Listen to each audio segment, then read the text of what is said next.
Welcome to Weekly World News on SpringNectar TV, brought to you by Vibha Ramesh, Los Angeles, United States. First, the top headlines. Hurricane Ida triggers oil slick. 6 more states may adopt anti-abortion law. Security operation in the event of Queen Elizabeth's death revealed.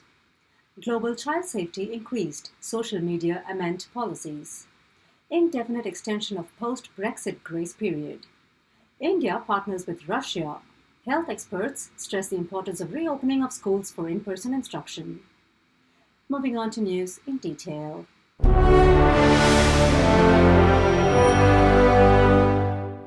Following the footsteps of Texas, 6 more states are vehemently considering the adoption of the anti-abortion law. Despite a vast majority of Texans screaming loud against the law and President Joe Biden terming it as unconstitutional, Republican leaders of as many as 6 states are looking to adopt it. These states include Arkansas, Florida, North Dakota, Indiana, South Dakota, and Mississippi. The extreme anti-abortion law that first came into effect in Texas last Wednesday prohibits a woman from terminating her pregnancy if it's past 6 weeks. This means that even if the pregnancy was a result of incest or rape, the victim cannot resort to abortion. Moreover, the law entitles any citizen to sue the person performing an abortion or abets an abortion of any kind. Meanwhile, the aftermath of Hurricane Ida continued to wreak havoc in Louisiana, this time by way of oil slick. News has it that close to 350 oil spills were reported along the U.S. Gulf Coast. The strong winds that Hurricane Ida came with have impacted offshore and onshore oil production and processing plants. This has subsequently resulted in the shutdown of nearly 88% of the region's offshore oil production. The Coast Guard is actively looking into the spills and are providing vital statistics to the state, federal, and local authorities. Over to the United Kingdom, documents and processes that contained information about the management of events upon the death of the Queen have now been revealed.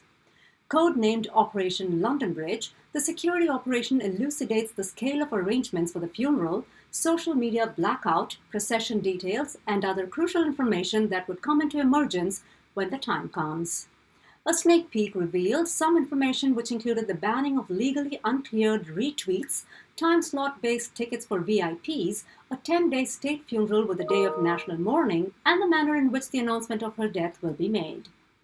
News has it that the revelation of this information does not, in any way, hint at or signify the Queen's current health status. She is 95 years old and in good health. And in India, Prime Minister Narendra Modi confirmed India's commitment to partner with Russia in the development of the Russian Far East. He also emphasized on their bilateral cooperation in relation to health and pharma sectors.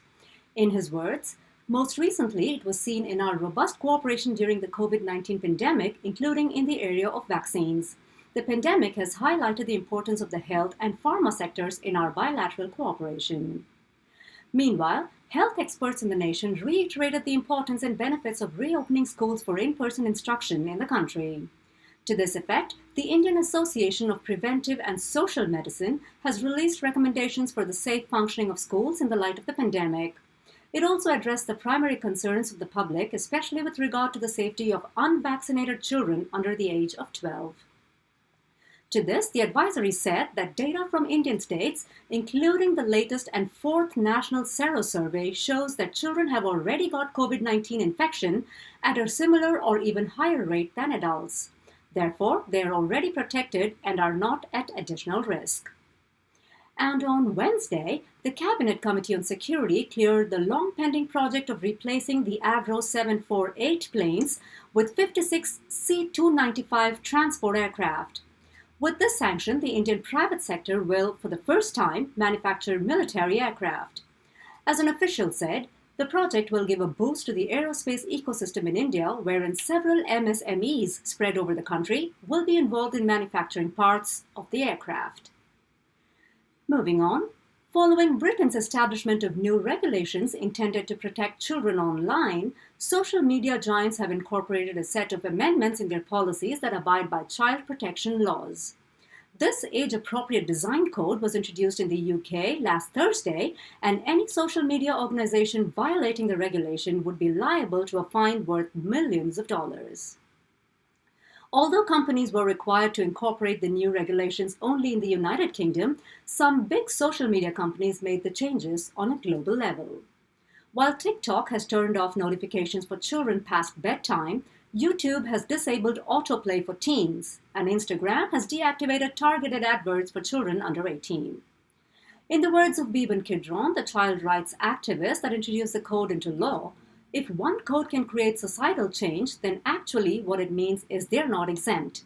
This tech exceptionalism that has defined the last decade, where different, just disappears in a puff of smoke, she said. Over to the Brexit scenario. Post-Brexit grace period with respect to trading arrangements with Northern Ireland has been extended once again, this time indefinitely. To this effect, Chief Negotiator David Frost made the announcement of the extension on Monday after hitting a deadlock in negotiations between the United Kingdom and the European Union.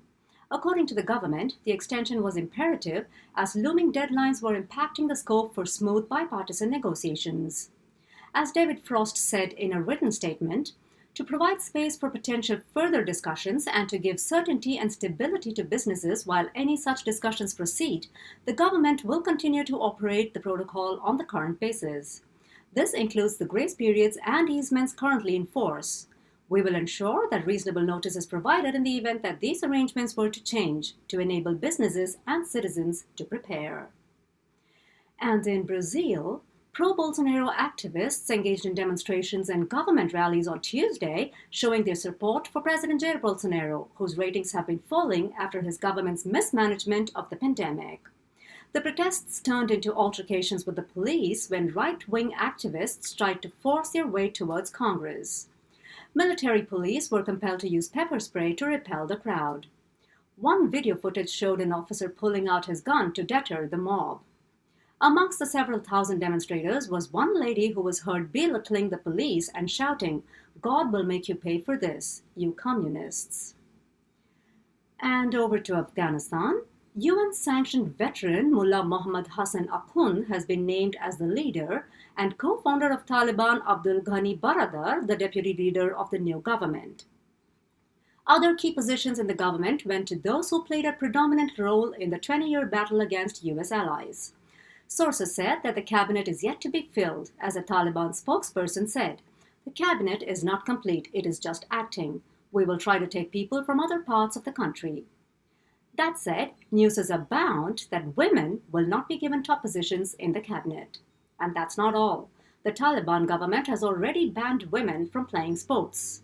According to Ahmadullah Wasiq, the deputy head of the cultural mission of Taliban, women's sport is not considered as necessary or appropriate. His words as said in an interview, "I don't think women will be allowed to play cricket because it's not necessary that women should play cricket. In cricket, they might face a situation where their face and body will not be covered. Islam does not allow women to be seen like this. It is the media era and there will be photos and videos and then people watch it. Islam and the Islamic Emirate do not allow women to play cricket or play the kind of sports where they get exposed." Over to Mexico. An earthquake with a magnitude of 7.0 on the Richter scale rocked southwest Mexico in the wee hours of Wednesday. According to the U.S. Geological Survey, the quake that struck near Acapulco led to the death of a man caused by a falling post and damaged buildings. Hillsides around the resort in Acapulco shook, bringing down trees and boulders. Here's what a resident said. "We heard loud noise from the building, noise from the windows. Things fell inside the house. The power went out. We heard leaking water. The water went out of the pool and you heard people screaming. Very nervous people." And in New Zealand, the rapidly spreading Delta variant has pushed the pause button on the country's reopening plans. With the reporting of 15 new infections on Wednesday, the country has moved its border reopening plans to early next year. Their current focus lies in curbing the spread of the virus. While Auckland continues to be in Level 4 lockdown, the rest of the nation moved to Level 2, with restrictions in place. Commenting on the decision to delay reopening plans, the Minister of Education Chris Hipkins remarked, "We were looking at a situation where you could stratify countries based on risk. And I think in the Delta environment, we actually have to consider whether, in fact, that's an appropriate thing to do, recognizing that all countries, all people coming into the country at this point, have a degree of risk associated with them." That brings us to the end of this week's news bulletin. I'll see you again next Friday with more world news on Spring Nectar TV. Stay safe.